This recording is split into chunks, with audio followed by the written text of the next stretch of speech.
Moving on, next I'd like to ask Richard Vries, who is the Group CEO of GIB, an EPC contractor. And Richard, I'd like you to speak about some innovative mechanisms that GIB has adopted as a consultant for increasing its participation in private sector-led projects. Thanks, Vuputi. I'm glad you corrected that we are not an EPC. We've become a reluctant developer. My apologies. I've heard quite a few people in this room this morning, all having become reluctant developers. So essentially, GIP is a traditional engineering company. That was all up until about 2011. We have played in the role of consultant in all the various aspects of project finance and project delivery. So we cover water and sanitation, all aspects of transport, so that's airport, that's rail, as well as the traditional roads and toll concessioning. And we've covered many areas within the African continent. What we have found in the role that we have fulfilled, and we've covered basically those 5 areas where the traditional role of the consultant fits in.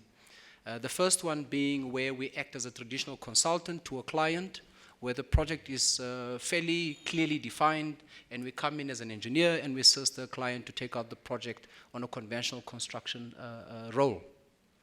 But then we've also come in where we act as a transaction advisor for government, where we're part of a broader transaction advisory team, and we assist government in procuring either a concession or something of this nature. So this would include projects like the Gautrain project.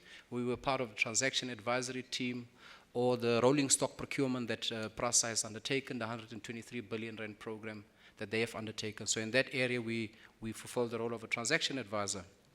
We've also worked with project developers, where we play the traditional role either in the form of a turnkey, where we assist the developer in the role of an engineer.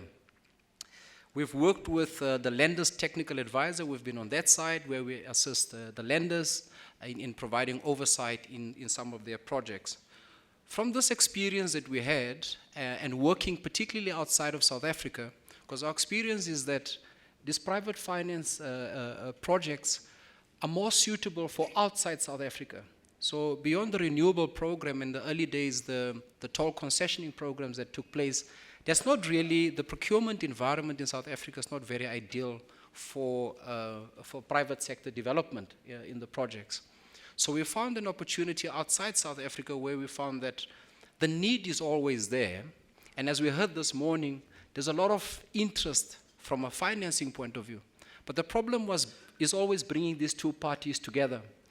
And a lot of it rests around the ability to define a project or take it to a stage where people have got some interest in the particular project.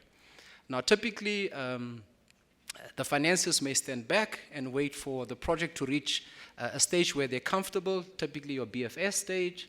But equally on the government side, they may identify the project and may have exhausted the typical DFI funding that is available out there.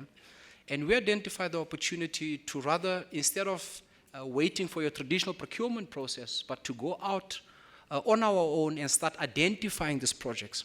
So we end up with a list of project opportunities, and because we're a multidisciplinary engineering house, project management, and we've got some project financing expertise in-house, we're able to very quickly see whether a project has got legs, whether a project can run. And that saves a lot of trouble. We've heard throughout the course of the day, there's a lot of complexities involved with just defining that project. So we use our in-house abilities, if I could use the word, a matchbox calculation. We can very quickly do some numbers, whether it's a toll concession, whether it's an airport, to be able to say, this could work or it couldn't work.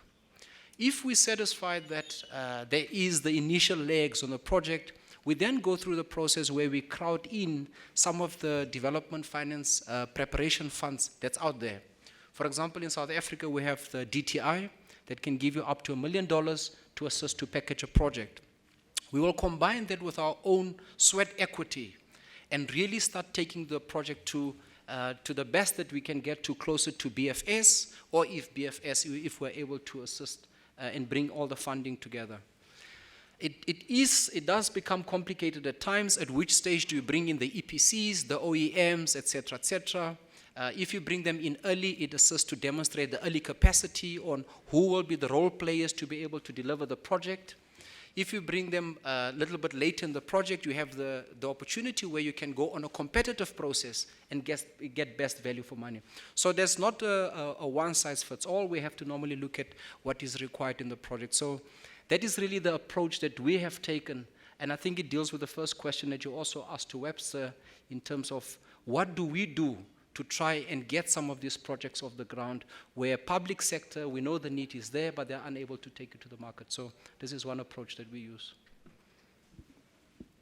Thank you, Richard. That was very helpful, and particularly as someone who's working in the development sector, I found that very enlightening, especially your comments on talking about how you take a multidisciplinary approach and you wear many different hats and you really try to focus on how to crowd in private capital and best leverage DFI capital. I think that's something that I'd be interested in hearing more about later on in this panel.